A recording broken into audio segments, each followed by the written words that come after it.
শ্ৰদ্ধা জ্ঞাপন কৰিছোঁ।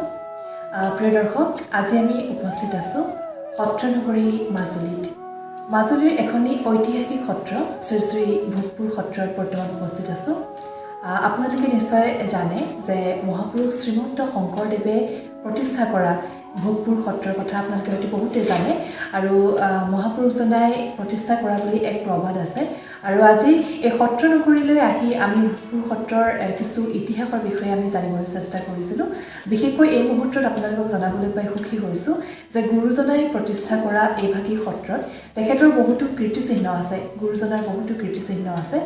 পোনপ্ৰথমে জনাওঁ যে তেখেতে লিখা সাঁচিপাতৰ পুথি ইয়াত আছে, সাঁচিপাত ইয়াত আছে আৰু লগতে গুৰুজনাই দুজোপা বকুল পুলি ৰোপণ কৰিছিল এই সত্ৰৰ চৌহদতে আৰু সেয়াও আমি দেখিবলৈ পাইছোঁ। আৰু লগতে তেখেতৰ পদধূলা আছে। গতিকে বিভিন্ন কীৰ্তিচিহ্ন ইয়াতে এৰি থৈ গৈছে মহাপুৰুষজনাই। গতিকে আজি ভোগপুৰ সত্ৰৰ এইসমূহ কীৰ্তিচিহ্ন আমাৰ দৰ্শকসকলক আমি দেখুওৱাৰ চেষ্টা কৰিছোঁ। আৰু এই সন্দৰ্ভত কিছু কথা জানিবলৈ মই বৰ্তমান উপস্থিত আছোঁ ভোগপুৰ সত্ৰৰ এখন নাম চৰ্চা য'ত হয় এটি গৃহত আমি উপস্থিত আছোঁ। আৰু মোৰ লগত উপস্থিত আছে ভোগপুৰ সত্ৰৰ সত্ৰাধিকাৰ প্ৰভু শ্ৰী শ্ৰী দত্তদেৱ গোস্বামী প্ৰভু। প্ৰভুলৈ প্ৰথমে শ্ৰদ্ধা জ্ঞাপন কৰিছোঁ আৰু মোৰ বিশেষ ভিডিঅ'টোলৈ আন্তৰিক স্বাগতম জনাইছোঁ। ইতিমধ্যে মই আমাৰ ইউটিউবৰ দৰ্শকসকলক জনাইছোঁ যে বিভিন্ন কীৰ্তিচিহ্ন ইয়াত পোৱা যায় গুৰুজনাই যিহেতু প্ৰতিষ্ঠা কৰা এইভাগী সত্ৰ। গতিকে সত্ৰৰ জন্মৰ অন্তৰালৰ কথা প্ৰথমে প্ৰভু স্বৰূপ আমি জানিব বিচাৰিম।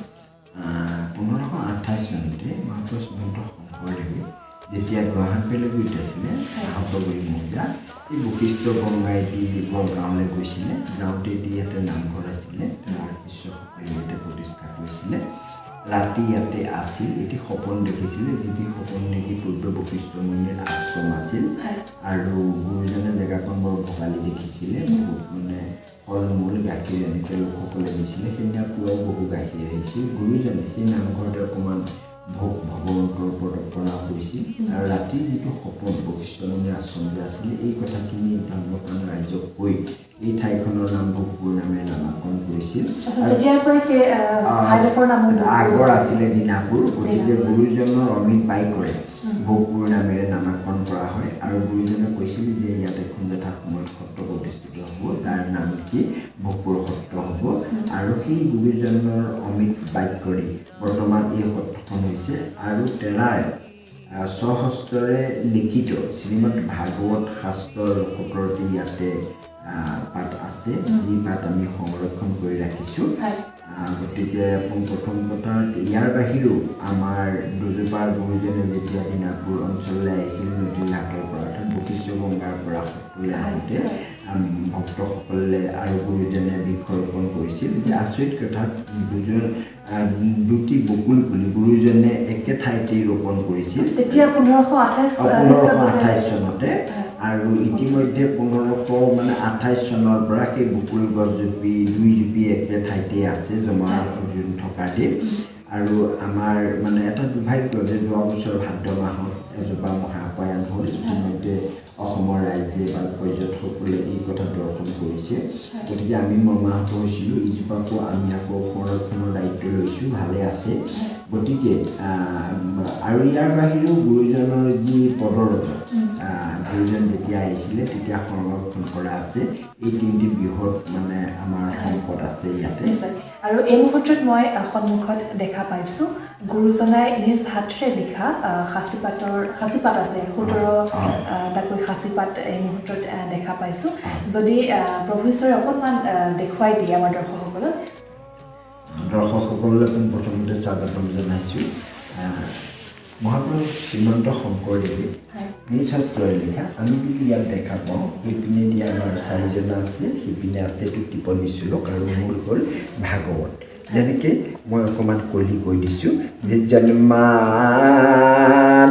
যতন্ময়াদিতৰ স্বাৰ্থে সুবিজ্ঞ চৰাত তিনি বৰমহিতা জয়াদি গৈ হন্তি যত হৃদয়। এনেদৰে গুৰুজনে আৰম্ভ কৰা সেই জন্মাদস্য শ্লোকটো এই আমি সাঁচিপাতৰ ভাগৱতত আমি পাইছোঁ। আৰু ইয়াকে লৈ ইয়াতে 17টি গুৰুজনৰ স্বহস্তেৰে লিখিত ভাগৱত আছে গতিকে এই ভাগত আমাৰ সেৱাৰ বস্তু হয় আচলতে হস্তাক্ষৰ খুব সুন্দৰ আচলতে প্ৰভু ঈশ্বৰে এটা শব্দ কৈছিলে যে মগু মাহৰ মানে আমি যদি চাওঁ যে মগু মাহটো যেনেকৈ বহুতে দাবী কৰে যে আমাৰ ইয়াতে গুৰুজনৰ স্বহস্তাক্ষৰ আছে কিন্তু মই শ্ৰোতা মণ্ডলীক এটা কথা দেখুৱাবলৈ ইচ্ছা কৰিছোঁ যে আপোনালোকে মন কৰিছে মগু মাহৰ দৰে যেন কালি লেখা হৈ আছে গতিকে ভগৱন্তৰ গুণানুকীৰ্তন নিতৌ আমি শ্ৰৱণ কীৰ্তন কৰি থাকোঁ নিশ্চয় আৰু প্ৰভু ঈশ্বৰ এইখিনি পাঠ খুব সুন্দৰকৈ সংৰক্ষণ কৰি ৰাখিবলৈ হ'লে কিবা ইয়াত মেডিচিন কিবা নাই এতিয়ালৈকে সৈতে আমি দিয়া নাই এইটো ভগৱন্তৰ কৃপা যিহেতু মাধৱদেৱ পুৰুষে কৈছে ভগৱন্ত ভক্তিযুক্ত পুৰুষ আত্মাৱন মাধৱৰ কৃপাই মিলয় গতিকে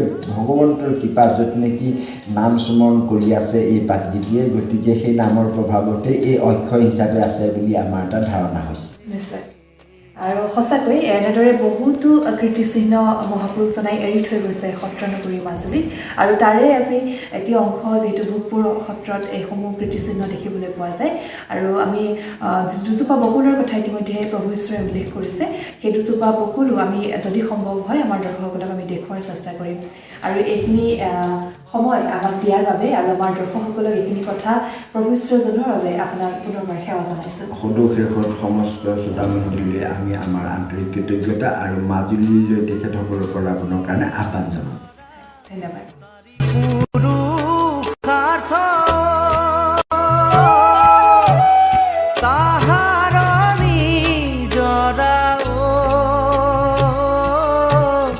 হৰি না